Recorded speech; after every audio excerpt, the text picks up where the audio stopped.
Hello guys, it's Jordan here. This video is going to be a bit about a rant about this game and Club Tour and my one to watch packs that I never uploaded. But anyway, let's get into the story, yeah. Most people I get messages off after I lose the game by 1-0. I start winning the game. Now the way this game works is everyone says it's scripting. I thought it that at first, but it's not. It's the composure of your players. So say if I'm playing Valencia in right back and he's only got 55 composure, that means that he's not concentrating all the time. If I believe that's how it works, I've not researched this, guys, so don't rip into me about this or anything, but I believe it's the composure, because on my I'm not going to tell you who I have up front, but anyway, they have very high composure, and through the game they will carry on performing the same, but not every game, because when I play against a really good defender I do struggle, because I'm not a particularly even average player. I can lose a game like as easy as that. I could lose a game even though I'm up 3-0. It happens all the time in Foot Champions, and you know, I finished quite low in Foot Champions for the team that I have, like, you know, and everyone like literally says I'm shit at the game, you're this, you're that, but to be honest, if your tactics are sitting in park the bus, you're the one who's shit. You have no skill, okay? This is my argument with this game. How is park the bus gonna make the game fun? I mean, if you remember back to FIFA17, you park the bus, you just cross it in and you score a goal, it's over. They're not going to play park the bus.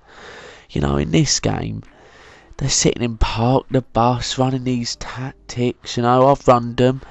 And, you know, they work, but you have to be good at defending. But the people I play against in Foot Champions are literally probably sitting there having sweat pour off their face when they see my team, and they just manage to defend it and get a 1-0 lead or get on overtime, because my team are just so tired and his team have got full fitness bars, you know.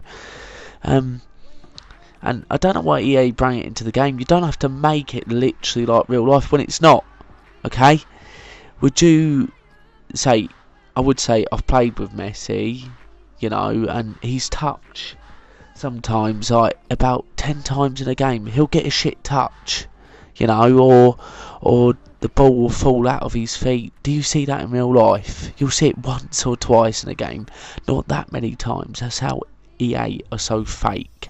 It happens nearly every game with my players. I mean, or a defender will just run into another defender. Are they not looking at each other? I know it happens in real life football, yeah, but let's add it up. It happens 4 times in a game. It's happened to me about 10 times in a game, but the guy still hasn't scored against me. I don't know why it is. I've got a bit of a cold, guys, but I think it's handicap, like in the game, as it used to be in FIFA 14. If you have an inform on your team, you're fucked. You get handicap. But no, it's something else to do with team tactics. I swear it is. When I dominate around people, I know they're using the wrong team tactics. But when it's equal, you know they're using the right. Everyone says it's not team tactics that win you the game. Yes, it is.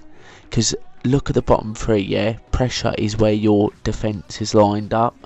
And I think why YouTubers have said that is because they have super teams. It doesn't matter what team tactics they use, really, unless if they're, you know, average team tactics. Because you know how I know that? Because I have a super team, and I could win a game that I fully deserve to lose 100%. But you know, I get that comeback, but it's not a comeback. It don't feel like one. It feels undeserved. And if I lose that game when I deserve, it winds me up so much to the limit that I just want to smash everything up, you know. And I really hope that EA in their next game that they sort it out, because I mean, if they don't, I mean, all what are left on this game as well is just try hard to just sweat all day. You know, I play the game for about 2 hours a day. Maybe I have 3-4 games, you know, at the night, and then I'll go do something else, you know. And it's just full of sweats every single game. I'm in Division 1, yeah. I fully respect that you're going to play against a sweat in Division 1.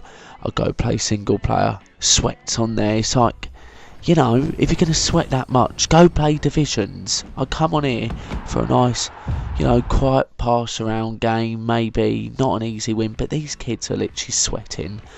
When they play against my super team, park the bus, pause the game, change formation, fucking team tactics to defending ones. I mean, how am I meant to have fun, EA? Expect me to have fun. What, skilling? What if I don't skill, EA? What if I'm a normal average player who's packed Ronaldo, and you're going to a game, you're running down the wing. Nope, fucking your left wings in left back and the fucking left backs in the fucking box. That's what it feels like. They've not made the game fun. They've made it just fucking so annoying. It just annoys me so much. And I have the best players in the game, because you're just about to see in a minute, and I can tell you guys, they're really not that good. I mean, they give you them advantages, but sometimes they play like they've got parachutes on their back, and someone's in a car pushing them back. It don't feel like they're rating as well. That's the problem with EA. They've done something to do with this game, definitely 100%. But anyway, guys, I will be uploading again on reviews on everything, so don't worry. Just make sure you stay tuned for the reviews. But I'm drained of coins. I haven't got much coins left. I mean, if you just take a look at my team right here, what you're just about to see, I may have maybe the top 100 best team on PlayStation, maybe. I'm not exactly sure, but literally my team is stacked with some of the best players in the game. Eden Hazard striker card. I can't believe how good it is. I mean, look, I had a few people rage quit out of games just because I scored a goal and then one I got lagged out, so I didn't really get to try him, but he's actually really good. I would definitely give him a review, but there's no point. Someone else has already reviewed him anyway. Conte is a brilliant player. Them players are good as well. But anyway, guys, thank you for watching, and make sure you have a lovely day. Peace out.